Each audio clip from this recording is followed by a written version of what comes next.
There is something that almost no one talks about when they tell you about the most feared names in biblical demonology.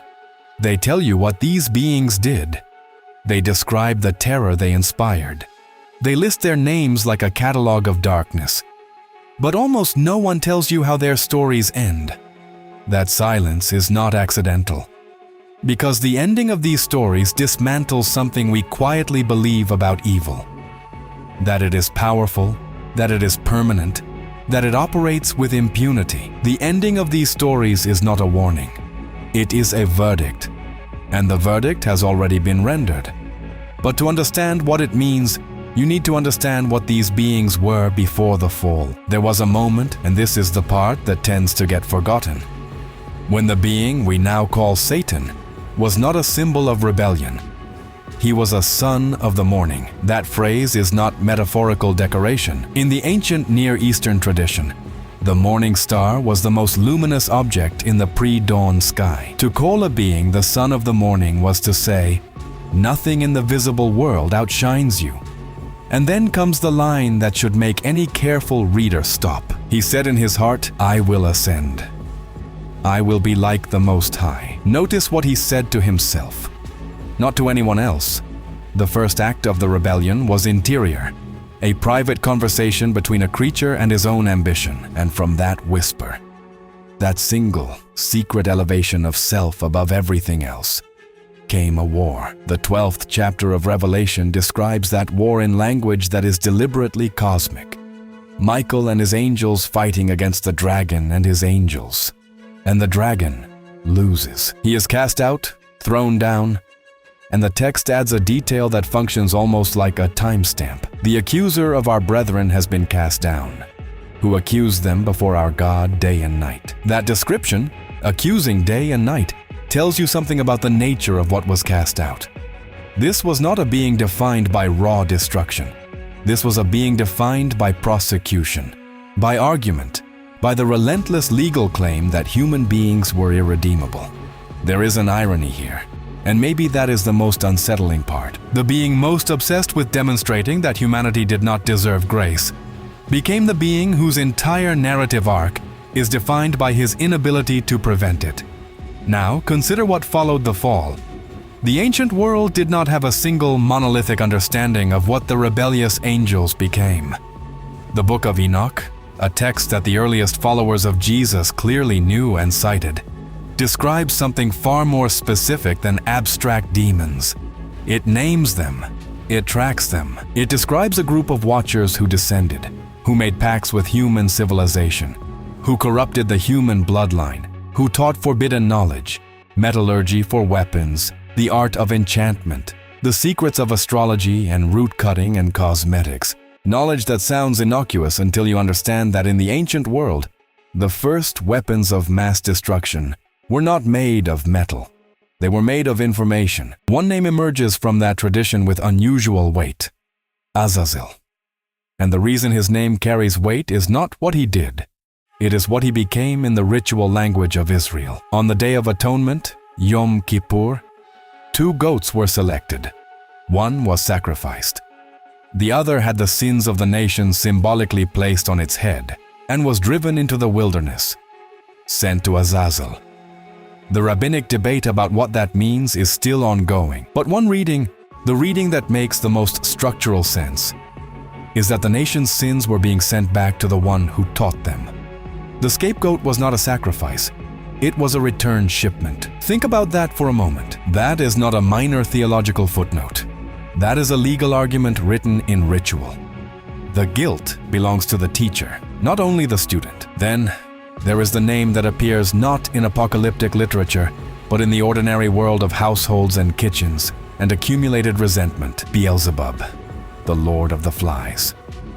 In the ancient Canaanite world, Baal-zebul was a title of honor, Lord of the exalted dwelling. Someone changed one letter. Zebul became Zebub, flies. It was a deliberate desecration of a title, the ancient equivalent of spray painting over a monument. And the reason this matters is what Beelzebub came to represent in the Second Temple period. Not cosmic warfare, but the slow, low-grade corruption of human social life. the accumulation of small violations. The pride that does not announce itself with thunder, but with a quiet conviction that your needs matter more than anyone else's. The Jewish exorcism literature of the 1st century is filled with his name precisely because his domain was not the spectacular. It was the mundane. There is a problem with the way evil is usually presented. We make it too dramatic. We make it too grand. We reserve the label of demonic for the genocides and the catastrophes and the moments that make history books. And in doing so, we become blind to the kind that operates in the register of everydayness. Almost no one notices the corruption that never announces itself. The 5th chapter of Mark takes the drama somewhere else entirely. A man in the region of the Gerasenes, a Gentile region, which is itself significant, is living among the tombs. He cannot be restrained. He cuts himself with stones. And when Jesus asks his name, the answer is Legion, for we are many. The Roman legion consisted of approximately 6,000 soldiers. The text does not tell you this is metaphorical. It does not ask you to treat it symbolically. What it tells you is that the man was so thoroughly colonized by these presences that he had lost his own name. His identity had been replaced by the name of an occupying force. And what the demons do next is almost more revealing than their name. They beg, they negotiate, they ask permission to go into the swineherd rather than be sent out of the region. Notice what they are not doing. They are not fighting. They are not threatening. The beings who had made this man ungovernable, who had driven him beyond the reach of chains, were now making requests. Politely. From their knees. Because here is what the text keeps implying, and what almost no one says plainly. In the presence of the one they knew, they had no options left. Their power over the man was absolute. Their power in that confrontation was zero. That asymmetry is the hinge on which everything turns. Now go to the 9th chapter of Revelation and find the figure who governs the bottomless pit. Abaddon. His Greek name is Apollyon, the destroyer. He is described as a king. Not a servant, not a soldier, but a king. He commands locust creatures that have faces like men, and hair like women, and teeth like lions, and their purpose is specific, not to kill, but to torment. For 5 months, with no access to those who have the seal of God on their foreheads. Read that limitation carefully. The destroyer operates within a defined perimeter. He has a mandate and a duration and a boundary. His very title, the Angel of the Abyss, contains his restraint. He is the king of a pit. Everything that follows in Revelation accelerates toward a conclusion that the text refuses to soften. The 20th chapter describes what happens after 1,000 years of binding. Satan is released for a little season, gathers the nations, surrounds the camp of the saints, and then fire comes down from heaven. And the devil that deceived them is cast into the lake of fire and brimstone.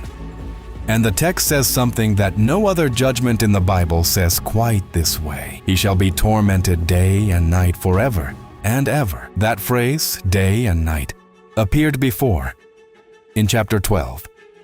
The accuser accused day and night. The final judgment mirrors the offense. The being who never stopped, who pressed his case without rest, who found no satisfaction in the ruin he had already accomplished, who kept prosecuting and accusing and urging the case that human beings were worthless. That being receives a sentence proportional to the relentlessness of his prosecution. There is something philosophically significant happening here that tends to get buried under the horror imagery. Every name we have traced, Lucifer the morning star, Azazel the scapegoat destination, Beelzebub the lord of small corruptions, Legion the occupying force, Abaddon the king of a pit. All of them are defined not by what they are, but by what they no longer have. The morning star that fell. The teacher whose students were finally freed. The lord of mundane corruption who encountered the one he could not corrupt. The army that begged. The king of a hole in the ground. Power that defines itself by what it can destroy is power that must eventually run out of things to destroy. And when it meets something it cannot destroy, it has nothing left. That is the verdict.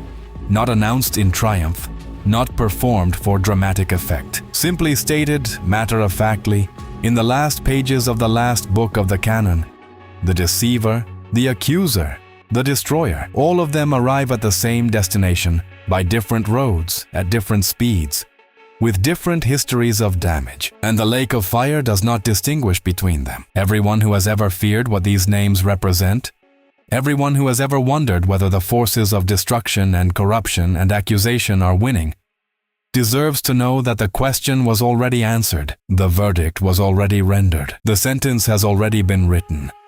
The names carved into the walls of that judgment were not carved in rage.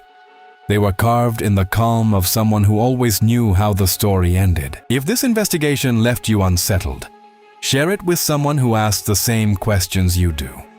And if you want to go deeper into what these ancient records really say about the forces that shaped and still shape human civilization, subscribe, because there is more that almost no one talks about, and we're just getting started.